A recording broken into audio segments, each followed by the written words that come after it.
Welcome to One Chapter, One Thought. I'm Pastor Chris from Lincroft Bible Church in New Jersey, and every weekday I read one chapter of the Bible and offer one brief devotional thought. Today's reading is from the book of Psalms, chapter 10. O Lord, why do you stand so far away? Why do you hide when I am in trouble? The wicked arrogantly hunt down the poor. Let them be caught in the evil they plan for others. For they brag about their evil desires. They praise the greedy and curse the Lord. The wicked are too proud to seek God. They seem to think that God is dead. Yet they succeed in everything they do. They do not see your punishment awaiting them. They sneer at all their enemies. They think, nothing bad will ever happen to us. We will be free from trouble forever. Their mouths are full of cursing, lies, and threats. Trouble and evil are on the tips of their tongue. They lie in ambush in the villages, waiting to murder innocent people. They are always searching for helpless victims. Like lions crouched and hiding, they wait to pounce on the helpless. Like hunters, they capture the helpless and drag them away in nets. Their helpless victims are crushed. They fall beneath the strength of the wicked. The wicked think, God isn't watching us. He has closed his eyes and won't even see what we do. Arise, O Lord. Punish the wicked, O God. Do not ignore the helpless. Why do the wicked get away with despising God? They think, God will never call us to account. But you see the trouble and grief they cause. You take note of it and punish them. The helpless put their trust in you. You defend the orphans. Break the arm of these wicked, evil people. Go after them until the last one is destroyed.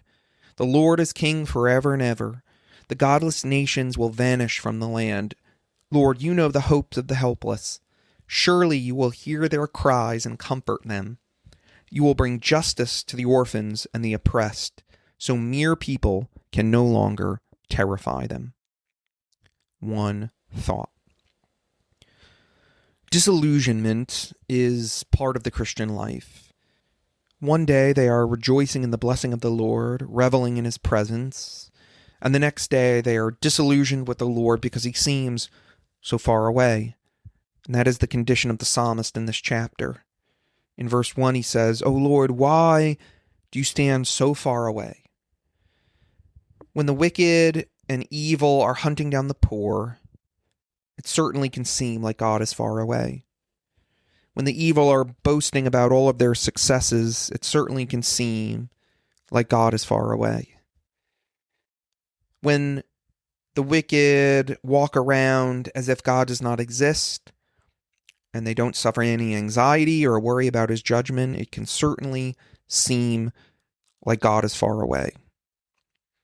And what we find in this psalm as well is that injustice is one of the surest paths to spiritual disillusionment.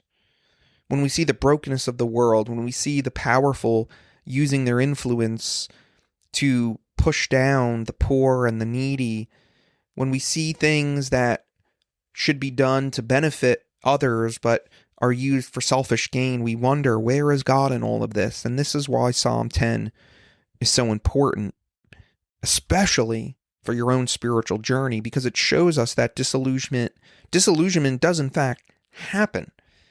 It's a normal part of our journey of faith. That's why I love the Bible, because it's real and honest. The Psalms represent a real life.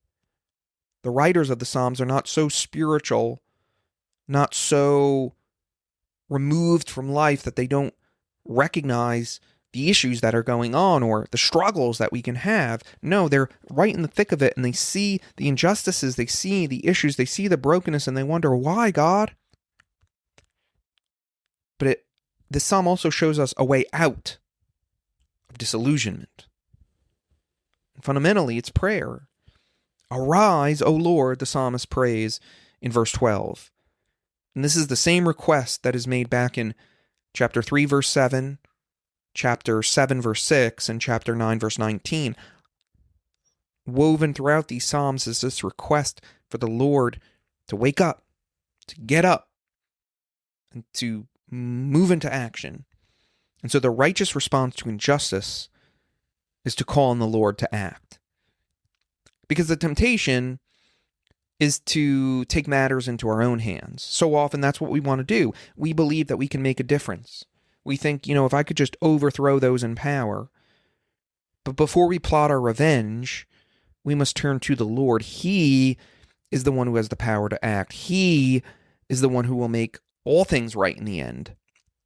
And the jaw-dropping news of the gospel is that Jesus submitted himself to the schemes of the wicked.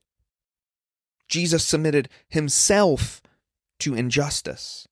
Jesus allowed himself to be crucified as a criminal, even though he was completely innocent. But why? Well, he submitted himself to this injustice so that he could provide salvation for all of the unjust, provide salvation for all of the sinners, which is all of us.